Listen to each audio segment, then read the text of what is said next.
আসসালামু আলাইকুম। আশা করি সকলে ভালো আছেন।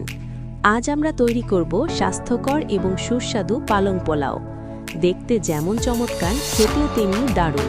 প্রথমে তাজা পালং শাক ভালো করে ধুয়ে ব্লেন্ড করে একটি মসৃণ পেস্ট তৈরি করে নিন।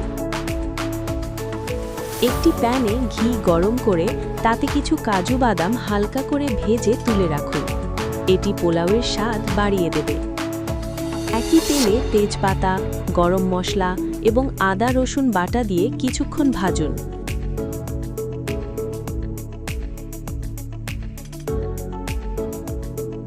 এরপর এতে পেঁয়াজ কুচি এবং গাজরের টুকরো দিয়ে ভালো করে কষিয়ে নিন।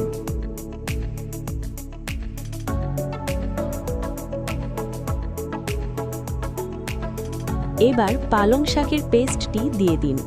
কিছুক্ষণ নেড়ে এতে আগে থেকে ধুয়ে রাখা পোলাওয়ের চাল মিশিয়ে নিন।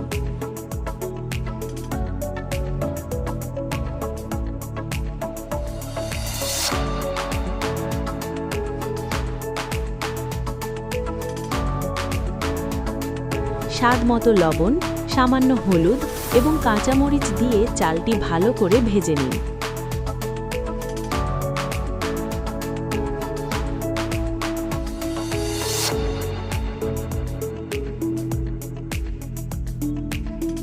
চালের দ্বিগুণ পরিমাণ পানি দিয়ে ঢাকনা দিয়ে ঢেকে দিন।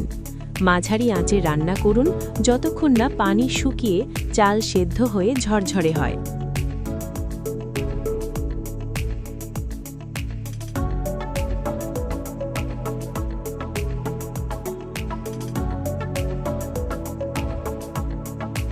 পোলাও প্রায় হয়ে এলে উপর থেকে ভাজা কাজু বাদাম ছিটিয়ে দিয়ে অল্প আঁচে দমে রাখুন। তৈরি হয়ে গেল আমাদের গরম গরম পালং পোলাও।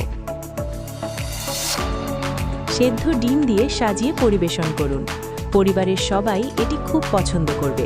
ভিডিওটি ভালো লাগলে লাইক, কমেন্ট, শেয়ার আর সাবস্ক্রাইব করে দেবেন। আল্লাহ হাফেজ।